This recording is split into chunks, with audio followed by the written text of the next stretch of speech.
In this video I am explain the difference between leasehold and freehold and explore what ground rent is and why it exists. Homes in England and Wales properties are sold as either leasehold or freehold. A freehold property gives the buyer complete ownership of his home and the ground on which the building stands.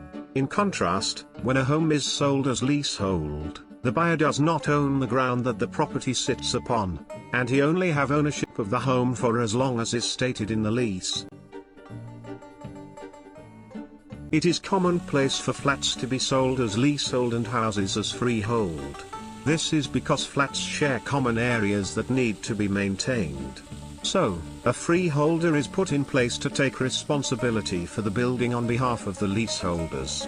Freeholders will usually charge leaseholders a regular service fee in order to maintain the building.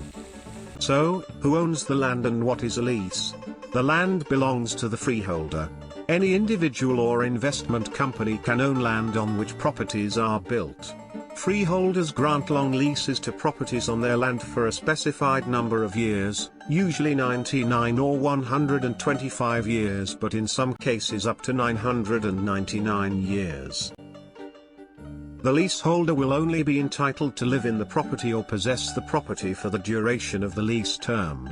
Furthermore, the leaseholder will have to comply with all terms of the lease, for example to seek permission from the freeholder if he wants to make any changes to the property. A lease is a contract between the freeholder and the leaseholder, which makes each side aware of their rights, responsibilities and obligations regarding the property. In return for occupying the property on their land, the freeholder will request a ground rent from the leaseholder, which must be paid throughout the duration of the lease term as specified in the lease. Under the Leasehold Reform, Housing and Urban Development Act 1993, a leaseholder can obtain a lease extension of 90 years and be entitled to a peppercorn ground rent if they have lived in the property for 2 or more years. Depending on the value of a property, its location, and the remaining term of the lease, a lease extension can cost a few thousands of pounds. Furthermore, the cost to extend a lease increases substantially the lower the length of the lease becomes. This is due in part to marriage value.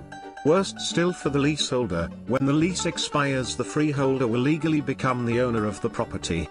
So, it makes sense to extend a lease as early as possible. On the 7th of January 2021, the government announced that in the future they would make it easier and cheaper for leaseholders to extend their leasehold.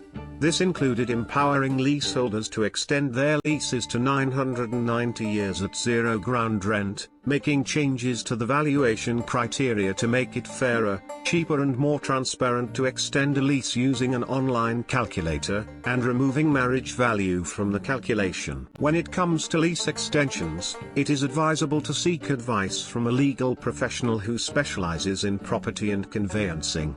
They can help you to fully understand your rights and obligations so that you can make informed decisions about your property. Or obtain an instant online estimate of the cost to extend a lease using lease extension calculators that are available. If you have found this video useful, please like, share and subscribe for more videos and write your comments or questions.